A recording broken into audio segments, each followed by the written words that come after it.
Oi gente, tudo bom? Esse mês chegou o meu passaporte com visto aprovado pro Canadá. Uhul! Tô muito feliz, eu tava com muito medo desse visto ser negado, porque eu não tenho um emprego fixo, formal aqui no Brasil. Então, hoje eu vim compartilhar com vocês algumas das coisas que eu acho que foi importante nesse meu processo para eu conseguir esse visto aprovado.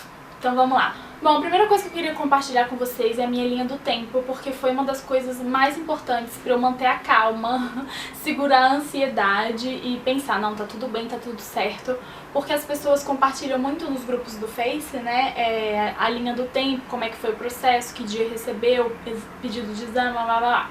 Então eu apliquei o meu visto no dia 14 de abril. E o meu passaporte chegou aqui em casa no dia 3 de junho, então foi um mês e meio, quase um mês e meio. Eu vou deixar bem detalhadinho no post no blog, se vocês tiverem interesse, eu vou deixar o link aqui embaixo pra vocês irem lá conferir. E a segunda coisa que me perguntam muito é se eu usei consultoria. Sim, eu contratei a Daniela, eu vou deixar o contato dela aqui, super recomendada, ela sempre foi um amor comigo, sempre me respondeu, me atendeu em todas as horas, tirou as minhas dúvidas, fez tudo com muito cuidado, então tá super recomendada. Se vocês quiserem, o e-mail dela vai ficar aqui embaixo pra vocês. Eu paguei R$300 na consultoria. Outro ponto que eu queria compartilhar com vocês, que eu vi poucas pessoas falando, é do custo total que foi para tirar esse visto, porque é legal a gente se planejar financeiramente também para isso. Para aplicar o visto de estudo é uma taxa de $150 canadenses.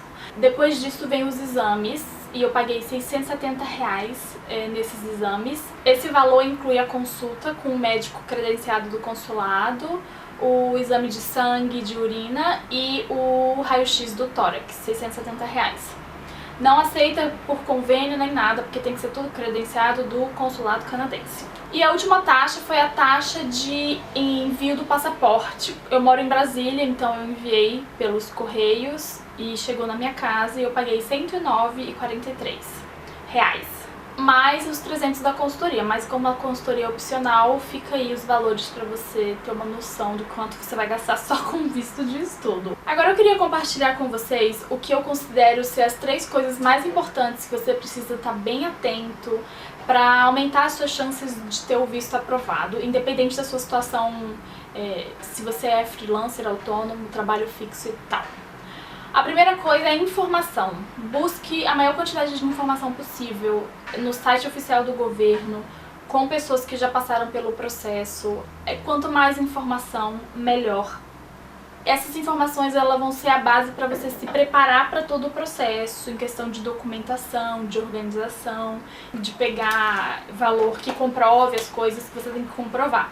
E se você está em dúvida se está mandando o suficiente ou não de informação no processo, manda mais. É melhor você mandar mais informação extra, do que você ficar achando que poderia ter adicionado documento tal, entendeu? Então faz bem completinho assim a sua pesquisa antes, e quando você for enviar, põe ali o maior número de informação possível que possa te ajudar a te comprovar tudo que você tem que comprovar. A segunda coisa que eu considero muito importante é organização. Organização do processo mesmo. Eu vi exemplos de gente que faz tipo uma lista de todos os documentos que está enviando no processo, tipo um índice, um sumário assim. Documento tal, página tal. Faz mesmo um documento bem bonitinho, organizado para você enviar. Qualquer coisa que facilite a vida do oficial que vai analisar o seu processo. Porque você imagina a quantidade de processos que esse pessoal recebe, né, por dia, analisa e tal. Então a questão da organização é você pensar mesmo em facilitar a vida da pessoa que vai analisar o seu caso. Seja fazendo tabelinha bonitinho, não tenha preguiça de fazer as coisas, entendeu? Faça uma tabelinha lá no Excel, explicando o financeiro bonitinho, assim. Faça uma lista com os documentos que você está enviando. Se disponha lá para enviar mais informação, mais documento que for preciso, tudo bonitinho. E a terceira coisa que é super importante é a carta de intenção. Trabalhe na sua carta de intenção. Leia, releia, reescreva, faça novamente, mande para as pessoas lerem e acharem. Eu fiz isso. O que você acha? Como é que tá minha carta? Tô convincente? Se você fosse um oficial, eu perguntei pra minha irmã, se você fosse oficial do Canadá, você me deixaria entrar com essa carta? E assim, não se canse, não acha, tá, mais ou menos, tá bom. Faça aquela carta mesmo. Eu abri meu coração nessa carta de intenção, eu expliquei tudo, eu dei o máximo de informação possível e informações verdadeiras. Não adianta mentir que isso não vai facilitar, não vai te ajudar. Seja verdadeiro, faça uma carta assim, de coração aberto mesmo, por que você quer ir pro Canadá. E tentando mostrar sempre que você vai voltar pro Brasil, que o que você vai estudar lá você vai aplicar no Brasil, que vai servir pra você aqui no Brasil.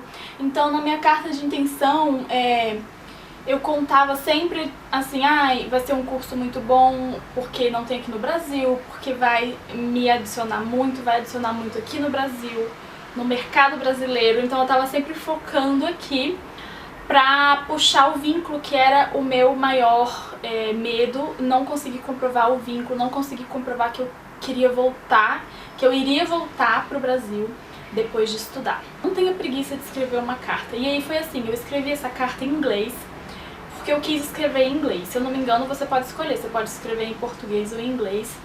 Eu escolhi escrever em inglês. Eu quis escrever em inglês, não sei se isso influenciou ou não, a pessoa que leu, mas por via das dúvidas de vocês, eu escrevi essa carta de intenção em inglês. E antes de finalizar, eu queria tirar umas dúvidas rápidas de vocês que eu recebi no Facebook. Eu vou dar só uma olhadinha aqui. Muita gente me perguntou da consultoria, então a Daniela, eu já indiquei ela aqui. A Yasmin perguntou da minha situação financeira, se eu comprovei, quanto que eu comprovei, né, se eu comprovei a mais. Eu comprovei o suficiente para pagar os 2 anos do meu curso e me manter lá por 2 anos. Então foi a mais do que o que eles pedem oficialmente de 1 ano, mais 10 mil dólares canadenses, foi a mais, o que eu comprovei.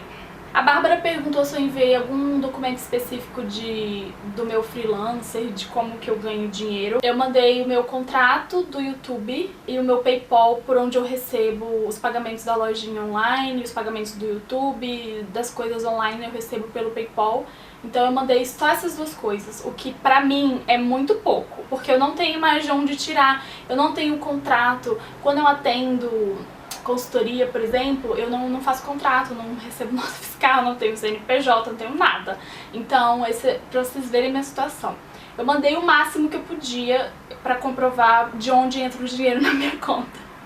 O que pra mim foi pouco. Se você tiver nota fiscal, contrato com cliente, tudo isso, mande isso.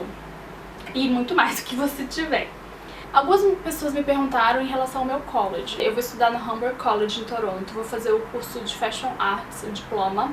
Eu apliquei para esse curso no dia 5 de janeiro desse ano e recebi a minha carta de aceitação no dia 28 de janeiro.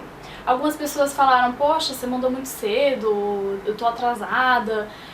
Eu vi que abriam para aplicar pro fall, né, para setembro, em janeiro. Então assim que eu vi que abriu, eu falei, já vou aplicar pra já adiantar o processo, que eu puder adiantar melhor.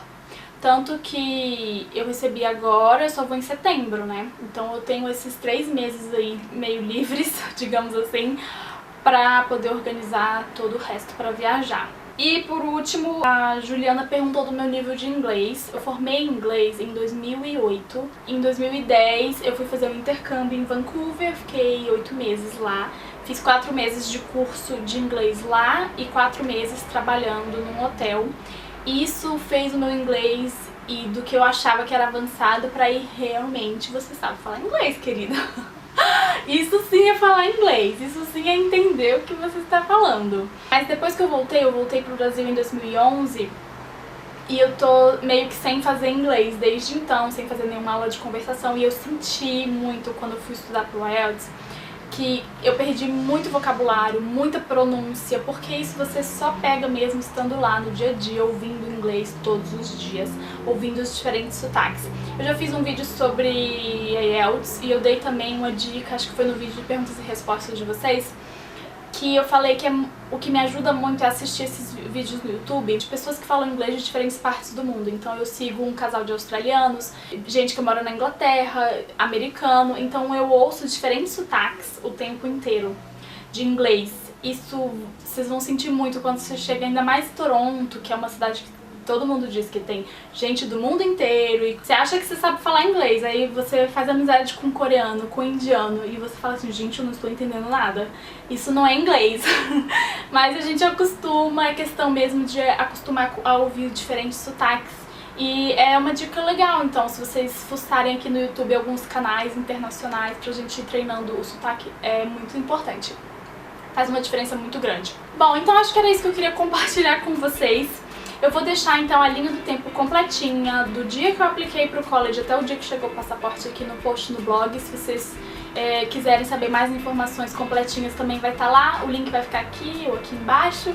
E é isso, se vocês tiverem qualquer dúvida é só deixar aqui nos comentários. Se você gostou desse vídeo, dá um joinha pra ajudar na divulgação. Eu espero que dê tudo certo no processo de vocês, que estão ainda aplicando. Boa sorte no processo de vocês, vai dar tudo certo. E a gente se vê no próximo. Muito obrigada por assistir. Tchau!